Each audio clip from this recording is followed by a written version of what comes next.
Hello all, இன்னைக்கு வீடியோவில் நம்ம பார்க்க போகிற டாபிக் என்ன ப்ராப்ளம்ஸ் ஆன் ட்ரெயின் ரிலேட்டடாக வர ஆப்டிடியூட் கொஷின்ஸோட இன்ட்ரடக்ஷன், நமக்கு தெரிஞ்சுக்க வேண்டிய கான்செப்ட் அண்ட் ஃபார்முலா தான் இந்த வீடியோவில் பார்க்க போகிறோம்.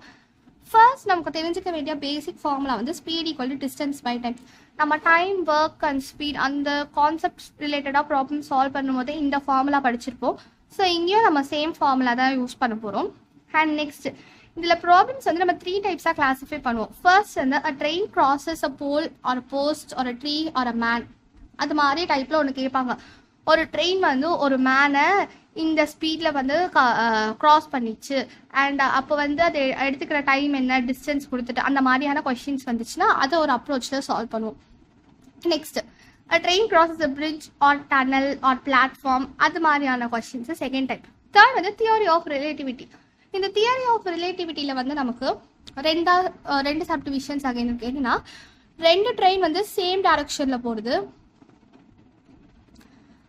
இன் சேம் டைரக்ஷன் அண்ட் ரெண்டு ட்ரெயினும் இந்த ஆப்போசிட் டைரக்ஷனில் போகுது. இது ரெண்டும் தான் நமக்கான டைப்ஸ். ஸோ இது வச்சு நம்ம ப்ராப்ளம் சால்வ் பண்ண போகிறோம். நம்ம தெரிஞ்சுக்க வேண்டிய கான்செப்ட்ஸ் இதெல்லாம். இப்போ இதெல்லாம் என்னென்ன அப்படின்ட்டு நான் ஒன்று எக்ஸ்பிளைன் பண்ணுறேன். இப்போ நமக்கு ஜென்ரலாகவே வந்து ட்ரெயினோட ப்ராப்ளம் இருக்குது அப்படின்னா என்ன கொடுத்துருப்பாங்கன்னா, நமக்கு எப்பயுமே லென்த் ஆஃப் ட்ரெயின் வந்து கொஷினில் கிவனாக இருக்கும். லென்த் ஆஃப் ட்ரெயின் கொடுத்துட்டு அண்ட் அது வந்து எடுத்துக்கிற டைமும் கொடுத்துட்டு அது எந்த ஸ்பீடில் ட்ராவல் ஆகுது கண்டுபிடிங்க அப்படின்னு கேட்டாங்கன்னா, லென்த் ஆஃப் ட்ரெயின்ட்டு அவங்க ஒரு வேல்யூ நமக்கு கொடுக்குறாங்களா, அதுதான் நம்ம டிஸ்டன்ஸாக கன்சிடர் பண்ணிப்போம். ஸோ அப்போது நமக்கு speed equal to distance by time இருக்குல்ல, அந்த ஃபார்முலா நம்ம எப்படி சேஞ்ச் பண்ணி எழுதிப்போம்னா length of train divided by டைம்னு எழுதிப்போம். ஓகேவா? ஃபார்முலா இந்த மாதிரி சேஞ்ச் ஆகும். இப்போது நெக்ஸ்ட் வரும் நம்மளோட first concept, a train crosses a pole, post, tree or a man. இப்போது ஏதோ ஒரு ட்ரீ இங்கே ஒன்று இருக்குது. இப்போ ட்ரெயின் வந்து நமக்கு இதை க்ராஸ் பண்ணணும். இது ட்ரெயின்னு வச்சுப்போம். இந்த ட்ரெயின் வந்து நமக்கு இந்த ட்ரீயை க்ராஸ் பண்ணணும் அப்படின்னா இந்த ட்ரெயினோடைய லென்த் வந்து நம்ம எல்லுன்னு கன்சிடர் பண்ணுவோம்.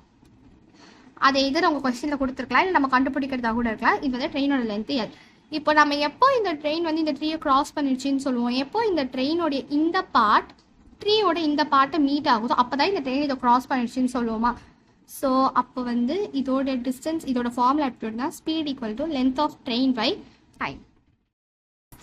Train crosses a bridge or tunnel or platform, அது மாதிரி கேட்குறாங்க அப்படின்னு வச்சுப்போம். இது ஒரு பிளாட்ஃபார்ம்னு வச்சுப்போம் L1 அண்ட் ட்ரெயின் வந்து இது L2ன்னு வச்சுக்கலாம். ட்ரெயினோடைய லென்த்து L2.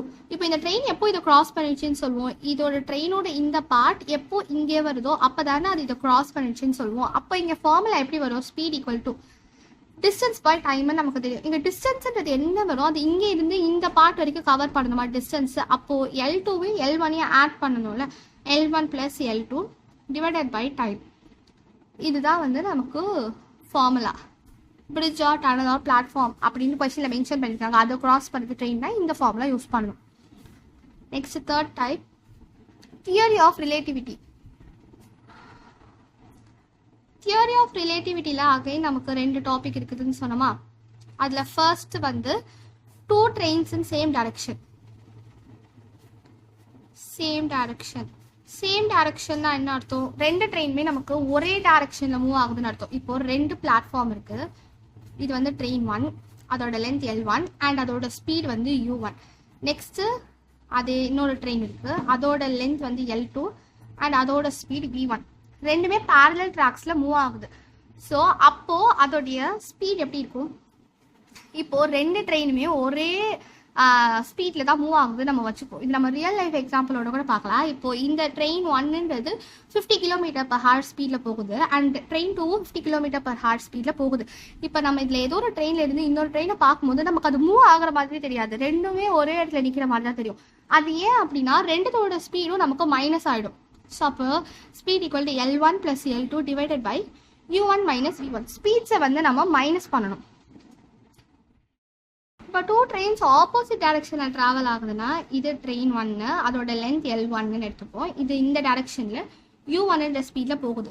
நெக்ஸ்ட் இன்னொரு ட்ரெயின் அதுக்கு பேரலாக அதோட லென்த் L2, அது இந்த டைரக்ஷனில் V1 ஸ்பீடில் போகுது.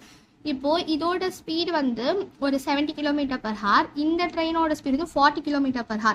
அப்படி இருந்தாலுமே நம்ம இந்த ட்ரெயின்லேருந்து இன்னொரு ட்ரெயினை பார்க்கும்போது அது வேகமாக போகிற மாதிரி தெரியும். ஏன்னா நமக்கு 2 ஸ்பீடுமே ஆட் ஆகிடும் இந்த கான்செப்ட் படி. ஸோ இது 70 km/h, இது 30 km/h போகுதுன்னா ஆட் ஆகி நமக்கு 100 km/hன்ற மாதிரி ஸ்பீடு தான் தெரியும். அதனால தான் நம்ம ஒரு ட்ரெயின்லேருந்து இன்னொரு ட்ரெயினை பார்க்கும்போது ஆப்போசிட் டைரக்ஷனில் போகும்போது அது ஃபாஸ்ட்டாக போகிற மாதிரி தெரியுது. ஸோ அப்போ இங்கே ஃபார்முலா எப்படி வருதுன்னா speed equal to L1 + L2 divided by U1 + V1.